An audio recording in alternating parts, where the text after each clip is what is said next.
Halo semuanya, jadi kembali lagi di YouTube channel gue. Gue kedatangan tamu yang luar biasa. Ini salah satu mentor gue juga dan juga udah kayak big bro lah ya. Big Ko Brother, Niko Big Brother. Big Brothernya Wijaya. bukan Big Brother mata-mata ya, tapi Oh, Big brother, Brother.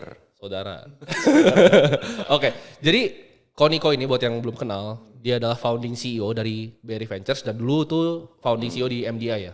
Yes. Jadi BUMN punya venture capital yang pertama yang merevolusi lah ibaratnya dunia venture capital di BUMN ya, bisa dibilang. Bukan yang merevolusi kali mungkin, yang membuka mata gitu. Ya sama, mirip-mirip lah, membuka mata. Kalau venture capital itu possible Ya. di bawahnya sebuah corporate under SOE lah gitu Ya. hari itu. Karena biasanya kalau hari itu kan kita lihat the apa istilahnya the simplest way untuk si korporasi ya, any korporasi mau itu BUMN atau bukan, melihat startup itu kan lewat inkubator lah, lewat hackathon lah, ya kan lewat program-program kayak gitulah biasanya, yang dalam bentuk grant kali mungkin atau dalam bentuk event atau dalam bentuk lomba gitu, ya kan. Tapi nggak pernah setting korporasi itu di manapun juga, di Singapura juga. Ada dalam bentuk sebuah modal ventura di mana itu perusahaan investasi yang harus balik uang gitu kan. Ya. dan kita mulainya lumayan early banget. Ya. 2014 2015 hari itu di mana mungkin as you know hari itu belum banyak unicorn di Indonesia juga. Ya. Dan belum banyak istilahnya apa capital yang masuk ke Indonesia juga. Dan menurut gua itu salah satu yang pertama lah gitu. Nah kok, ini kan kita mau bahas banyak banget teman-teman yang tertarik mungkin gimana sih tentang dunia investment kan. Di channel gue tuh gue banyak bahas soal misalnya stocks dan lain-lain. Tapi di sini kan sebenarnya venture capital tuh aset kelas yang returnnya itu sekarang paling tinggi di dunia. Internal rate of returnnya dibanding semua. Dibanding real estate, stock, bonds, dan lain-lain. Nah, mungkin banyak yang tertarik nih tentang dunia sihir ibaratnya kan di dalam dunia venture capital. Lalu kalau bilang kan ini kayak dunia sihir gitu kan. Wizarding world, you know. Jadi di sini gue pengen tanya, lu mulainya itu gimana sih seorang Niko Wijaya itu mulai karirnya tuh seperti apa? Mulai karirnya pasti jadi angel dulu, kayak lu sekarang. Buat yang nggak tahu angel tuh boleh coba dijelasin dulu kok. Angel itu berarti malaikat. Biasanya tuh angel investor itu investor yang tahu gitu. Kalau invest di satu barang atau satu perusahaan, satu founder, satu orang gitu ya. Resikonya pasti nggak mungkin jadi, mungkin nggak. Gitu kan. Jadi tanpa melihat ini bukan hutang, ini bukan hutang uang, bukan hutang budi. Pokoknya gue angel deh gitu. Nah, gue masukin sekian karena gue percaya lo gitu ya. Akan jadi the next Elon Musk gitu. The next siapalah gitu ya kan. Jadi itulah namanya angel. Jadi bener-bener kalau kita lihat di banyak istilah gitu. Orang yang tanpa pamrih investasi ya itu angel gitu. Kalau rugi pun nggak bakal marah gitu, namanya juga malaikat gitu kan ya kan. Tapi hati-hati nih kalau biasanya anak-anak yang baru jadi founder gitu pengen cobain angel gitu ya. Kayak gue maksudnya gitu ya. Kayak lu misalnya. Ada juga angel of death gitu kan. Yang udah invest terus sok tahu gitu kan ya kan, yang coba ngurusin ini padahal dia juga baru belajar gitu kan ya kan. Dan biasanya angel itu muda kan, muda nggak tahu lawang dari siapa gitu, warisan lah atau siapa gitu, tiba-tiba pengen kerja gitu kan, lucu kan itu, ya kan, jadinya hancur lah. Gue sering lihat yang gituan juga, gue bukan sembarangan ngomong tapi ada juga banyak angel yang istilahnya membawa dumb money lah. Dumb money ini paling bahaya sebenarnya. Lo mau angel yang udah punya track record, jadi angel itu istilah yang legit beneran, bukan angel-angelan gitu ya. Bukan Angela juga. Bukan angel-angelan. Jadi dia tuh udah punya sukses banyak gitu ya. Ada beberapa lah teman-teman kita kan ya, teman lu juga. Arya gitu kan ya kan. Rama Notowidodo gitu kan ya kan. Terus siapa lagi lah, banyak banget angel-angel. Jadi lu mulai pertama kan ibaratnya lu jadi angel nih. Iya. Tapi prosesnya itu gimana? Dapat duitnya gitu dari mana untuk jadi angel? Oh kalau angel uang sendiri bro. Jadi uang sendiri, kumpulin uang sendiri untuk mulai angel investing. Iya, kumpulin uang sendiri, begonya itu. Berarti gue sekarang juga masih pakai uang sendiri nih coba angel. Kan kalau kita dengar dari Robert Kiyosaki kan sebenarnya jangan pakai uang sendiri gitu kan. Kalau lu mau beli aset adalah lu berhutang. Gitu Leverage kan. Leverage gitu kan. Tapi Ya namanya juga tahun 2009 gitu kan. Oke. 2009 mau minjem uang juga bingung gitu. Buat apaan? Oke. First company you invest apa waktu itu? Masih ingat Oh, kan? iya, masing-masing. Apa itu perusahaan jadi apa sekarang? Masih. Actually perusahaannya mungkin nggak jadi apa-apa gitu ya. Tapi foundernya gue respect. Namanya Tinker Games. Tinker Games. Foundernya namanya Aji Muhammad. Dia sekarang foundernya Fitloop. Oh, I see. Ya. Dan kita berteman gitu ya kan. Namanya juga Angel. Ya kan sih? Berteman banyak sama especially early portfolio gue sih. Dan gue belajar juga dari mereka. Karena kalau lo perhatikan 2009, 2010, ini gini, nggak banyak yang terjadi gitu di Indonesia. Yeah. It was just, lo umur berapa dulu? Dulu 9 tahun. 9 tahun. 9 tahun. Jadi lo nggak tahu dong yang gue omongin apa nih 2009. Oh, belum tahu gue 2009 itu apa yang terjadi nggak tahu. Ya 2009 itu belum ada Taken Asia Conference, belum ada Echelon, belum ada lah yang kayak Deal Street Asia Summit gitu kan ya kan, atau Asia Summit namanya. I don't know. Dulu cuma ada tuh kalau nggak salah Sparks Up. Pernah dengar? Belum. Lu nggak pernah dengar? Lu 9 tahun gimana? Ada Sparks Up. Lo udah dengar? Belum dengar. ada Boost kalau nggak salah dulu 2010. Event-event itu diorganisir oleh kita semua lah. Ya. Kan? Kalau Boost kalau nggak salah si Ryu di sana. Kalau si Sparks Up itu gue lupa namanya Sparks Up nggak even inget namanya apa. Itu si Daily Social. Yeah. Daily Social was a blog dulu. Much more like Ternak Uang hari itu. Oh, ya kan? Interesting. 2009. Ketemu di sana, terus yang mungkin berbeda sama sekarang adalah yang datang paling cuma 20 orang. 30 gitu. It's really small, man. It's really small community gitu. Dan tapi mirip banget sama pengalaman gua mungkin tahun 2000 gitu ya. Waktu gua tinggal di Bay Area. Yeah. Waktu gua tinggal di Bay Area ya kurang lebih setelah .com-nya mulai crash, ada komunitas-komunitas baru juga yang muncul di sana, gitu ya kan. Yang hari itu pingin, mungkin sekarang namanya Web 2.0 gitu ya. Tapi dulu mungkin namanya kayak revival gitu of .com gitu kan. Jadi seperti itu sih, kurang lebih mirip. Dan gue coba kenal-kenalan sama orang-orang. Terus mulai, what do you need gitu kan ya kan. Dan gue mungkin karena gue mungkin juga growing up di Bay Area, mungkin gue ngerti 1-2 lah istilah, gitu. Okay. 1-2 istilah tentang startup gitu kan ya kan, burn rate lah, apalah bla bla bla gitu. Dan terus mulai di sana mulai dibangun, terbangunlah mungkin di dalam hidup gue gitu, di mana gue lebih seneng ngobrol sama startup founders, compare to maybe the older generations yang bicara mengenai mungkin a more established industries ya, gitu. Dan sampai tahun 2010-2011 mulailah kepikirannya bikin VC gitu. Nah itu gimana tuh cerita pertama kali, fund pertama lu tuh fund apa sih? Boleh mungkin ceritain? Iya boleh. Fund pertama gua namanya Sistek Ventures. Kantornya deket sini. Dekat sini. Tapi hari itu kantor kita lumayan dikenal orang karena interiornya paling bagus kali di antara semua kantor startup atau VC.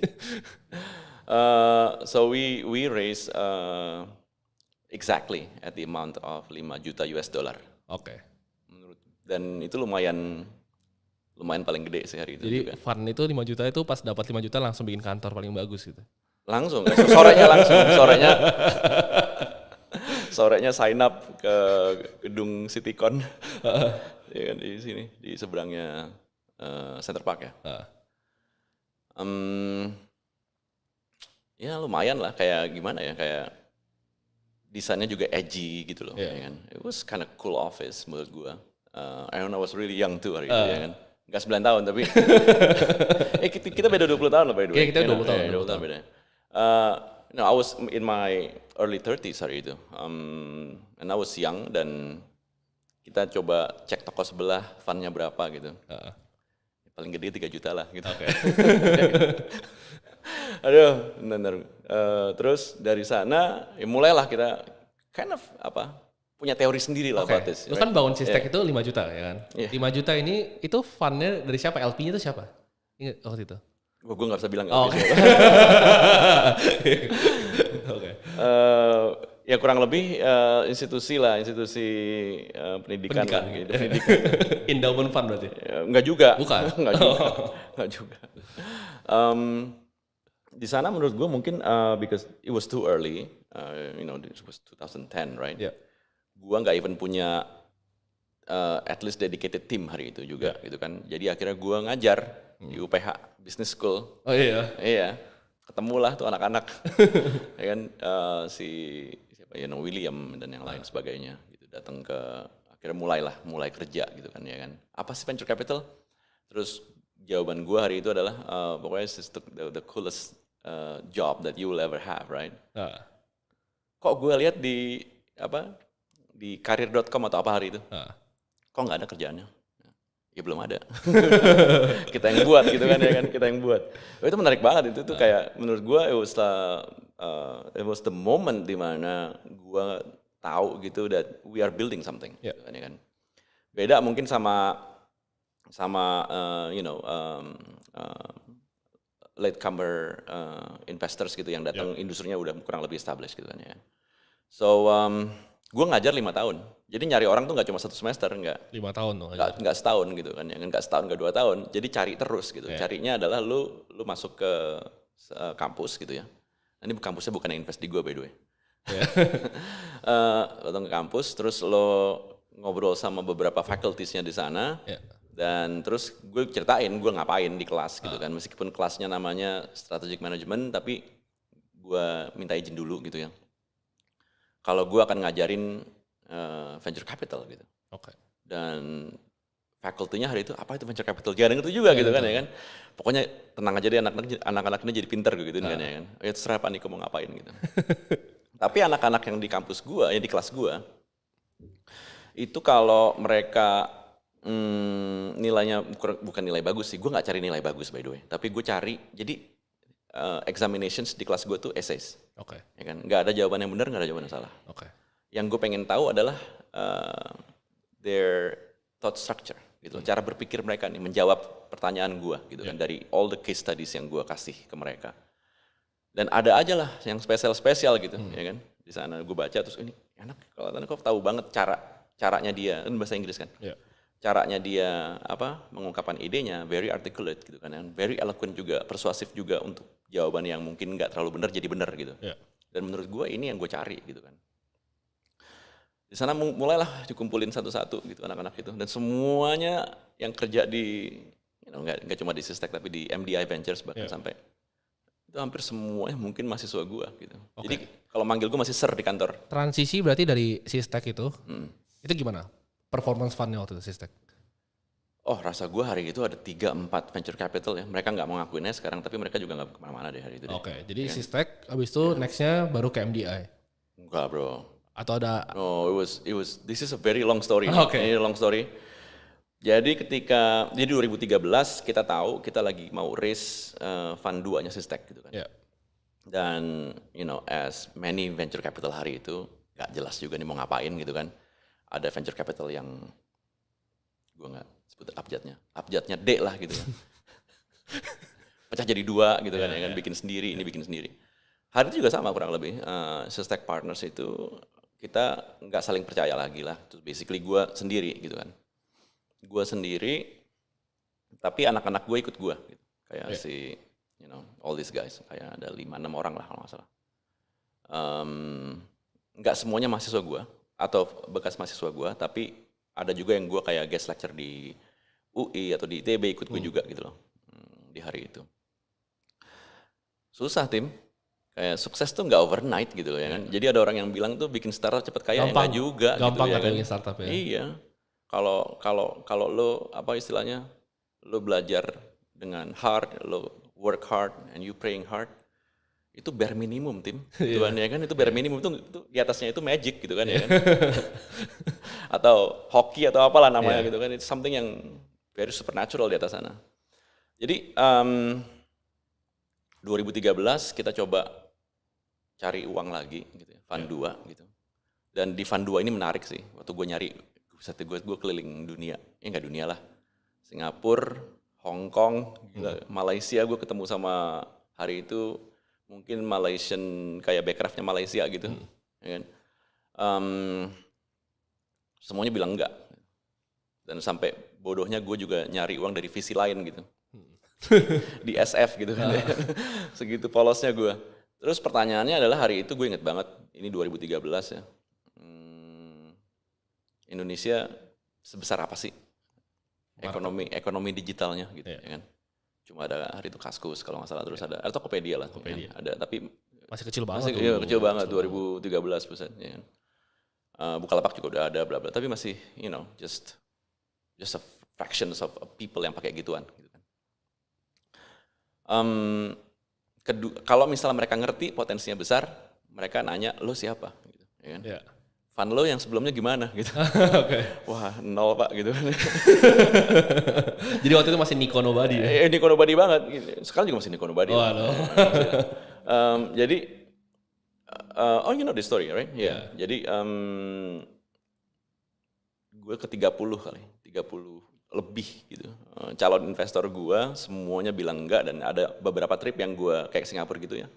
Gue pernah kayak pagi pergi, siang pulang, dan malam gue pergi lagi gitu, ya kan ke Singapura lagi untuk the next meeting. Sampai begitu gitu, susah banget. Dan 2014 awal, Februari, Maret gitu ya, gue dapat call dari temen gue yang katanya Telkom Indonesia hari itu. Lagi mau bikin venture capital gitu ya kan. Terus gue bilang emang ngerti gitu kan ya kan. I mean this is not common hari itu ya kan. I mean kalau misalnya perusahaan sebesar kayak Sampurna aja nggak punya gitu kan ya kan. Ini ngerti gitu. Dan gue nggak terlalu ngerti juga apa yang diharapkan dari gue gitu kan. Ternyata pas gue kesana, let's say long story short, ada 3 visi lain yang lagi juga fundraising ke Telkom gitu. Gue sebutin nggak jangan ya, pokoknya ada lah. Satu lokal gitu ya, lokal. 2 lagi luar, yang luar. Nah, yang lokal jelas hari itu mulainya juga bareng kita, belum ada performance yang bagus juga, tapi ya gitulah gitu. Mereka yang cepat lah hilang gitu kan, karena belum ada yang bisa diukur di sana.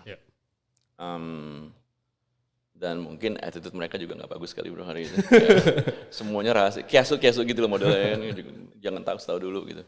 Kalau gue apa adanya gitu kan, gue lebih ke Fan kamu gimana? Wah 0 Pak gitu, kayak gitu lagi jawabannya gitu. Because mungkin gue bitter kali hari itu juga, bitter seperti gue juga nggak expect apa-apa dari sini gitu kan.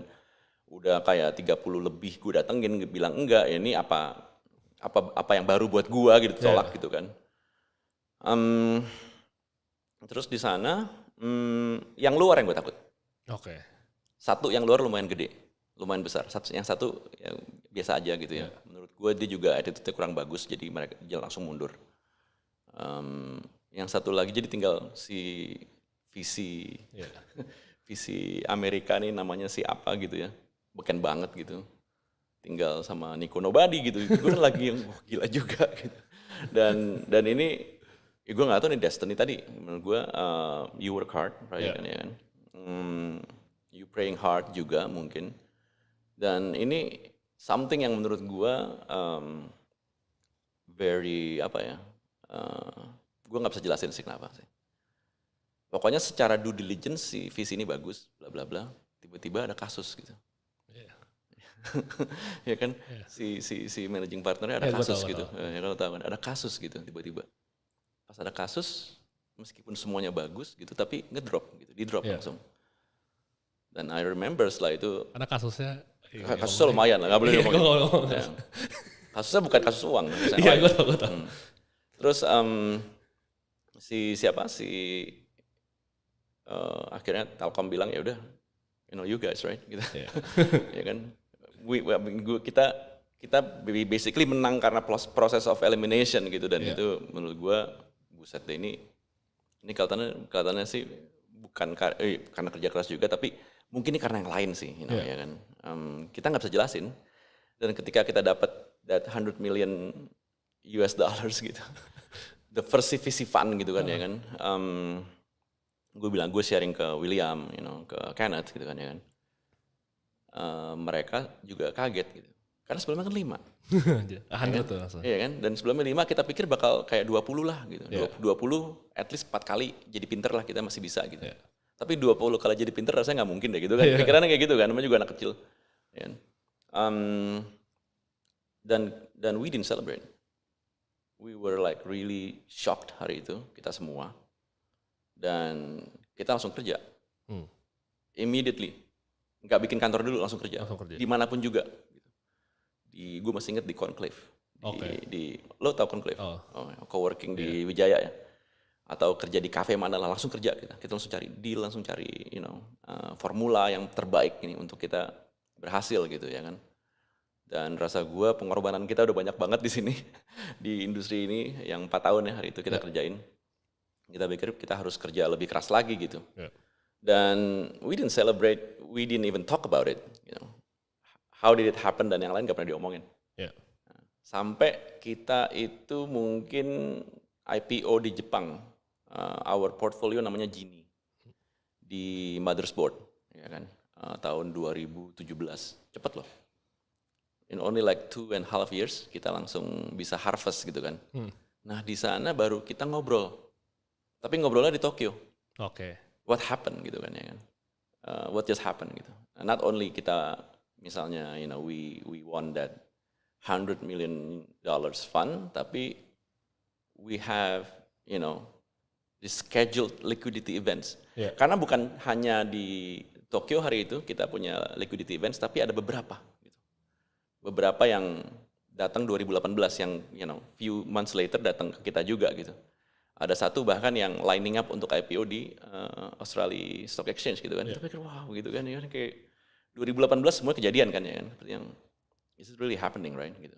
Dan setiap kali kita exit, setiap kali kita went to an IPO listing event gitu di Australia lah, di Jepang lah, then we talk about it. Ini gue mau tarik sedikit dulu kan. MDA kan, ya semua orang udah tahu lah MDA Ventures sekarang bisa jadi sampai kayak gimana kan. Tapi apa sih formulanya Niko Wijaya untuk pick a company? Ada nggak sih formula itu? Of course ada. Jadi formulanya selalu lo cari, ini simple aja ya. Ini formula yang kalau gue sempat ngomong juga sih di beberapa event, tapi visi lain seperti yang jangan diomongin kenapa gitu. Tapi gini, kalau lo hari itu mandat lo adalah kurang lebih agnostik dan worldwide gitu ya. Lo jangan terlalu nafsu lah untuk satu sektor gitu ya kan. Lo harus memitigasi risiko lo. Ini sama seperti main saham nih ya mungkin ya. Lo cari yang industri yang lagi vertikal yang lagi bull. Yang lagi bull berarti kita lihat berapa banyak uang yang masuk di sana. Follow the smart money berarti. Follow the smart money itu pasti gitu kan ya kan. Tapi kedua adalah kalau sektor ini udah ada investor besarnya di depan gitu ya, dan investor besar kan cuma 3 paling divisi di dunia ya. Kalau misalnya udah 3 ini udah main masing-masing startup A, B, C sektor yang sama, if you wanna invest in another one, rasanya nggak mungkin. Ya kan, karena yang investor besarnya ini udah megang 3 ini gitu. Dan mereka taruhan 3 ini pasti satu jadi gitu kan. Dan kira-kira yang industrinya udah berapa lama bertumbuh dan sudah ada benchmarknya. Seperti Genie misalnya, let's say. In the case of Genie, kita masuk pre-IPO, Series C kalau nggak salah.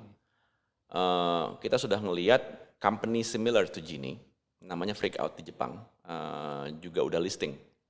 Dan kurang lebih profil revenue-nya sama, profil EBITDA-nya semua sama gitu kan. Kita pikir this guys will be the next gitu, will be the next Freakout kan ya kan. Dan ada SoftBank di sana, so basically all this 3 or 5 investors sudah di sana. Kita pikir udah ada SoftBank ya nggak mungkin lah gitu kan ya kan. Simpelnya gitu aja dulu gitu. Tapi kan banyak investor yang ngelihat gue bullish sama ini karena gue percaya, gue pengen bangun. Which is menurut gue honorable juga gitu. Tapi karena kita di corporate setting, mungkin our fund itu nggak terlalu sabar, ya kan? Because corporates, big corporates especially, itu kan manajemennya terus berganti gitu. Yeah. Dan ketika diganti yang baru, dia akan nanya gue lagi ulang gitu loh. What is your mission gitu, ya kan? Dan gue harus jelasin lagi dari awal ketika gue membangun MDI. Yeah. Venture capital ini loh Pak, ini. Terus biasanya kalau orang yang baru gitu selalu nanya hasilnya di mana gitu. Ya.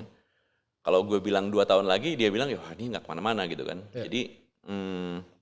Jadi gue harus lebih cepat nih muterinnya. Ada memang beberapa deal gue dulu yang gue istilahnya itu apa tuh? Yang gue tunggu lama lah. Gitu. Yeah. Kira-kira gue bisa dapat lebih dari 10 kali gitu kan. Yeah. Our investment di sana. Tapi ada juga yang gue pikir ini yang 2 kali atau 3 kali cukup gitu. Gak apa-apa, gitu, menang kecil-kecilan gitu. Tapi gue pengen tanya, kan sekarang kan mungkin landscape-nya beda sama dulu ya. Which is semua orang sekarang LP itu banyak banget. VC itu udah kayak jamur di mana-mana ya kan. Gak kayak zaman dulu. Dan barang tuh sekarang ibaratnya semakin sedikit. Ya. How do you find barang-barang ini gitu sekarang? Which is semua banyak banget, orang bisa over duit, semua orang bisa over duit sekarang. Betul. Jadi uang itu abundance, right? Ya. Tapi window kita juga menutup menurut gua. Jadi window di venture capital ini at least the amount of money yang flowing into Indonesia ini is closing in the next 3 years lah. Yeah. Ya kan? Jadi setiap vertikal, setiap sektor itu of course accelerated by COVID kemarin. Jadi kelihatan kan, kelihatan lagi nih, ya kan si health ini pasti si dia yang menang, si ini pasti ini yang menang. Dan seperti lo bilang tadi barangnya kurang gitu ya. Jadi banyak, gue nggak bilang gue sih, tapi kita juga sempat mikir cari XX consulting people lah yang pengen bikin startup, ya kan? Okay. Yang takut gitu misalnya keluar dari consulting, kita encourage gitu, karena mereka ngerti banget mesti ngapain gitu kan ya kan. Ex Amazon lah, ex Google lah, gitu kan yang kerja di sana, karena at least mereka punya exposure ke industri ini. Beda sama dulu ya, ketika gue mulai VC 2010, itu tuh yang ada tuh bukan ex Google atau ex Amazon atau ex unicorns, tapi yang ada adalah ex misalnya ex Metrodata gitu, ex apa gitu ya, yang memang mungkin berhubungan dengan IT tapi nggak terlalu ngerti the nature of startup itself. Ya, beda banget kan, gamenya beda banget gitu. Ya. Jadi kalau sekarang banyak banget alumni dari unicorns yang menurut gua udah tahu mau ngapain, dan banyak banget kita lihat alumni dari GoTo, alumni dari Grab, alumni dari Traveloka. Yeah. They are very successful in creating their own companies gitu, from the ground up, bayangin deh. Yeah. Gitu kan.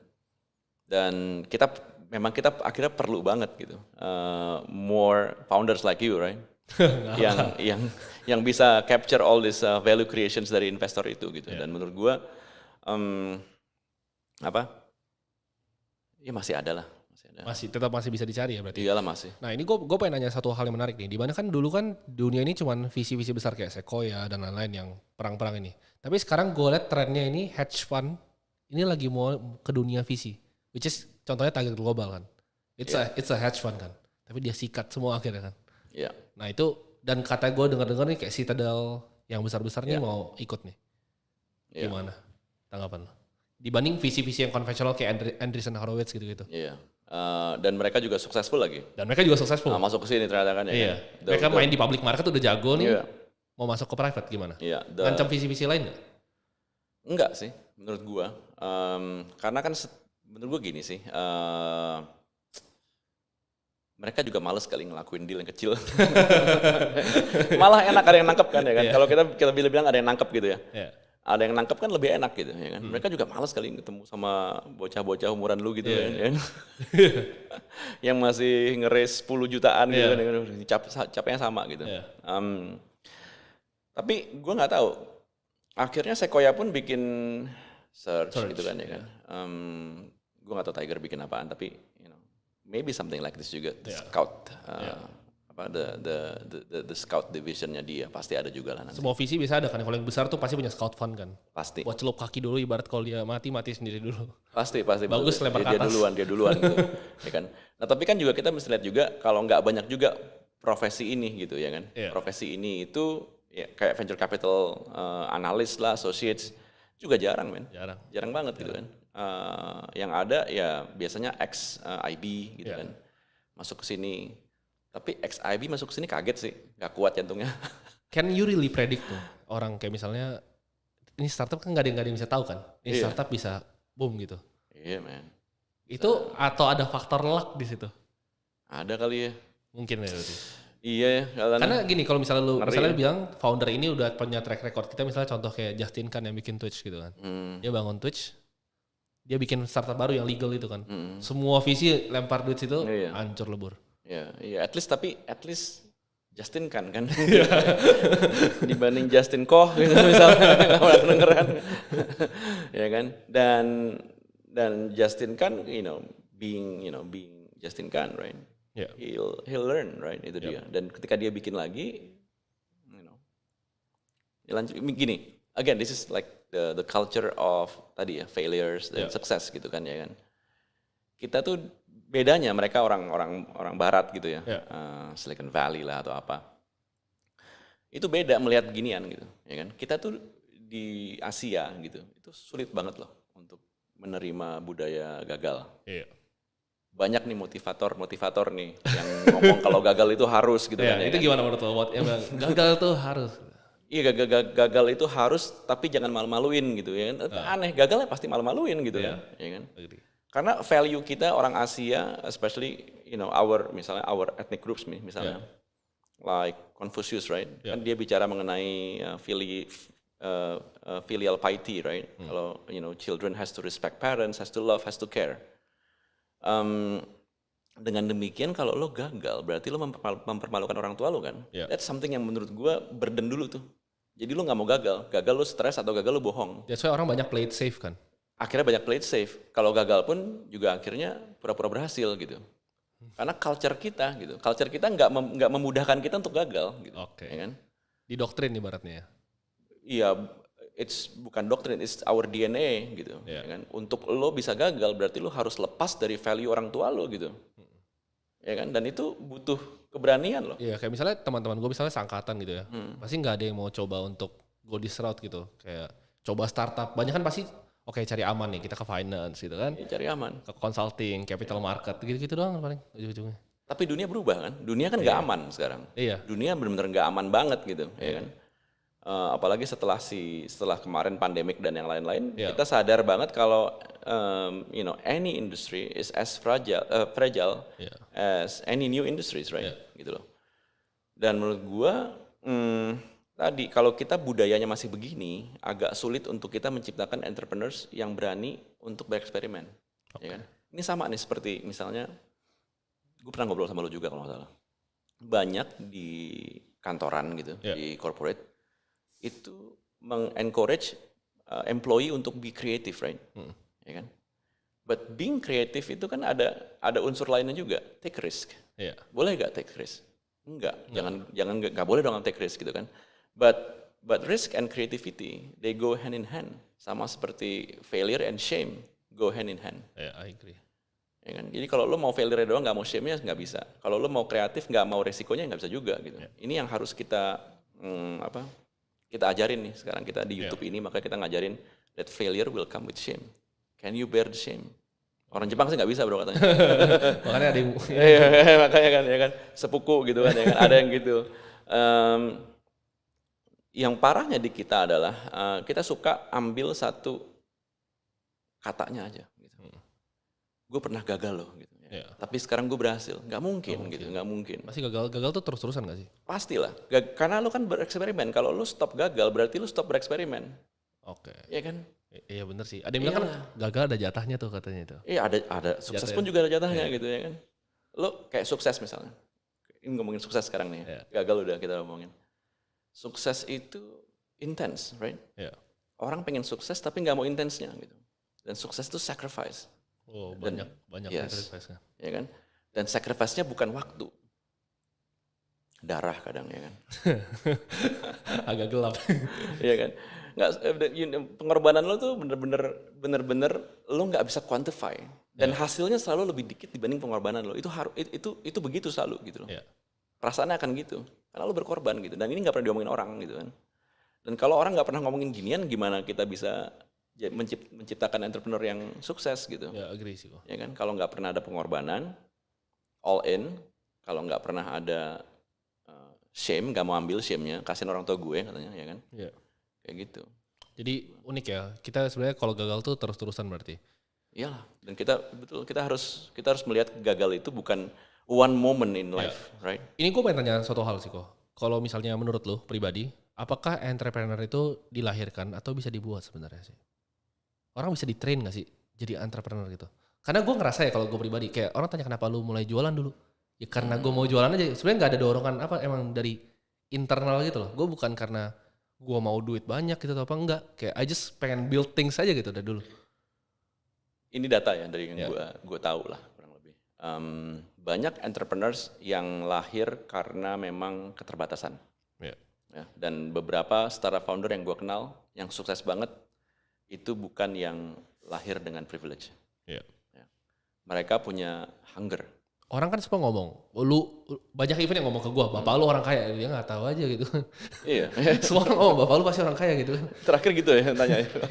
Banyak banget kan nanya. Iya kan, iya. Menurut gue sih karena keterbatasan tim. Gue. Keterbatasan tuh nggak hanya uang, tapi kesempatan. Gue consider diri gue entrepreneur karena gue memiliki keterbatasan misalnya. Keterbatasan gue mungkin ketika gue kuliah gitu ya, gue lebih nggak memperhatikan GPA misalnya, tapi gue lebih ngelihat prosesnya gitu kan ya kan. Gue ngambil kelas yang aneh-aneh lah gitu kan ya kan. Filosofi lah gue dalemin, apa tahu gitu kan. Kalau zaman dulu teman-teman gue pada bilang, lo belajar filosofi, lo belajar antropologi buat apa sih gitu kan. Kan gak ada gunanya di dalam pekerjaan gitu ya kan. Dan pada akhirnya menurut gue that limitation itu membuat gue lebih resourceful akhirnya. Lebih ingin membuktikan kalau gue bisa melakukan sesuatu yang orang-orang bilang gak bisa gitu misalnya. Ya kan? So dilahirkan enggak sih menurut gue. Diciptakan sih. Diciptakan berarti. Ya, dengan kerasnya dunia. Mau itu dunia pendidikan, waktu lo di kampus gitu kan ya kan. People mocking you because you're misalnya apalah gitu kan ya kan. Atau memang lo memiliki keterbatasan tapi lo ngerasa gitu. Lo memiliki keterbatasan, lo mau begini terus atau enggak gitu kan. Ciptakanlah. Diciptakan berarti ya. Bukan created menurut gue, tapi molded, right? By the world. Yeah, by the hardships in the world, right? Itu interesting banget. Nah, mungkin teman-teman di sini banyak yang mau nih kok untuk jadi ibaratnya mau jadi founder atau mungkin mau jadi VC gitu. What's your advice buat mereka yang mau jadi founder atau VC ini? Atau jangan gitu. Ya nggak buat semua orang kan, ini nggak buat semua orang. Gue agree, karena bukan buat semua orang kan. Nggak buat semua orang. Dan jadi secara datanya startup founders mungkin 99% fail kali. Iyalah pastilah. Iya. Pasti. Dan visi pun begitu sama juga. Menurut gua nggak untuk semua orang. Kalau lo udah siap malu gitu ya, bear shame. Bahasa Inggris nih bear shame nih lebih dalam daripada just malu gitu ya. Kalau lo nggak peduli diketawain orang, kalau lo nggak peduli tadi take risk tadi, hilang semuanya, bahkan bisa hilang semuanya. Do it. Ya gue agree sih, karena building kayak gini tuh banyak orang yang bikin startup tuh buat ngejar uang, itu akhirnya biasa nggak jadi kan? Nggak jadi, nggak mungkin jadi. Nggak mungkin jadi kan? Bikin apapun juga untuk uang nggak akan jadi. Iya, agree. Harus ada purpose yang dia mau kejar kan, atau ada missionnya kan? Dan missionnya tuh as simple as bukan wanna change the world lah, tapi lebih kepada gue bisa loh. Gue bisa itu tuh lebih kuat daripada gue mau mengubah dunia menjadi lebih baik. Gue yang nggak bisa jadi bisa gitu ya. Gue pengen buktiin ke orang lain kalau gue ternyata orang seperti ini loh gitu. I think that's like a universe inside you, right? Akhirnya bukan lo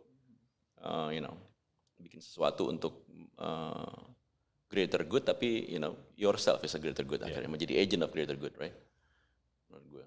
Tapi nggak semua orang lah bisa. Gue mau tanya lu perspektif seorang Niko Wijaya itu terhadap Web 2 ke Web 3 nih. Kira-kira apa sih nih nextnya? What's the apakah metaverse ini cuman marketing gitu kan, marketing gimmick gitu. Apakah NFT ini nggak ada use case realnya nanti ke depannya, walaupun the blockchain technology is real gitu. Tapi what's the industry yang bakal thriving di Web3 ini? Ini menarik banget nih. Ini lebih filosofi nih kalau menurut gue. Setiap pergantian dari Web 1.0, Web 2.0, kan some revolution happen di sana. Yeah. Ya kan? Web 2.0 brought down governments, right? The Arab Springs.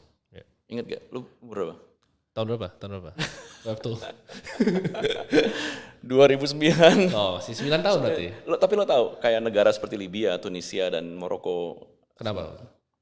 tumbang kan? Oh, Karena Twitter. enggak, itu belum. Tapi lo tahu event itu? Enggak, gua enggak tahu. Oh, nggak tahu itu. Enggak tahu gua. Iya bro, jadi Muammar Gaddafi lah segala diadilin sama rakyatnya karena because the people share their thoughts through Oh, this gua tahu medium. sih beberapa yang dari Facebook juga ada tuh. Facebook ya kan, Twitter lah sebenarnya. Yeah. Percaya nggak Twitter? Twitter jadi ngasih apa gitu ya. Terus tiba-tiba semua orang baca, semua orang sharing, semua orang bilang wah this is not fair for us, right? So itu kita jarang ngobrol kan itu. Yeah. Dan setelah itu revolusi finance terjadi, revolusi apa tuh istilahnya? Financial inclusion mulai kerasa setelah ada Web 2.0, right? Yeah. Onboarding merchants lah, ya kan. Mereka ngerti, financial services lah, gitu kan. Nggak cuma di Indonesia, ya kan. Vietnam, Filipina dan yang lain sebagainya. Ya kan.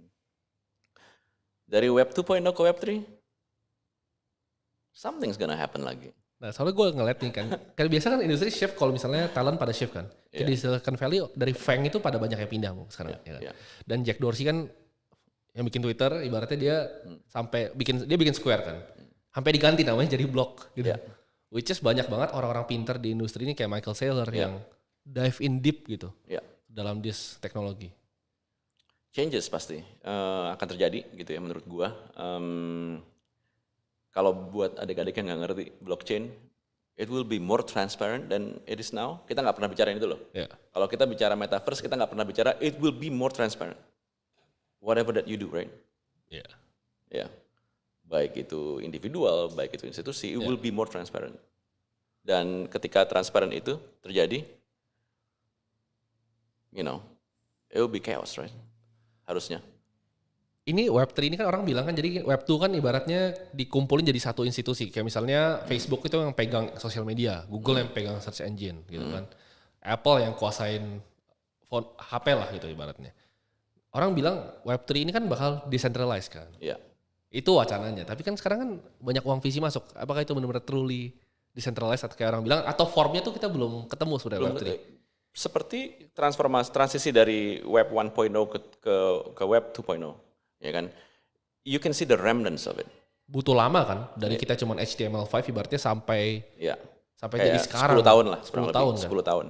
Dan you see the jejaknya masih ada Yahoo hari itu masih, ya kan. Friendster. Friendster udah hilang. Tapi kan, iya kan, tapi lo lihat lah masih ada remnants-nya. Jadi menurut gua transisi ini yang nggak akan cepat, kayak langsung besok pagi semua orang tiba-tiba decentralized. Tapi it will take time dan it will happen. Dan ketika itu terjadi, gue nggak yakin it will be without incidents, right? Harusnya, ya kan. Dan I think in every transitions dari satu teknologi ke teknologi berikutnya, menurut gue itu how we as humans gitu ya. Try to gain our own independence dan our own sovereignty, right?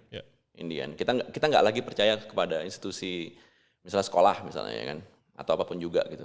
So everything will be decentralized. Kita lihat beberapa apa tuh? Aduh, gue nggak bisa ngomong ginian. Let's say beberapa group of people juga udah mulai decentralized sekarang, ya kan? Dulu misalnya ada satu yang kontrol banyak gitu manusia. Sekarang juga sudah mulai kind of ada di bagi grup-grup yang lain gitu kan. Kurang lebih mirip kayak gitu sih nantinya. Authority akan lebih renggang gitu ya. Dan ujungnya menurut gua, we as a society will be self-governed.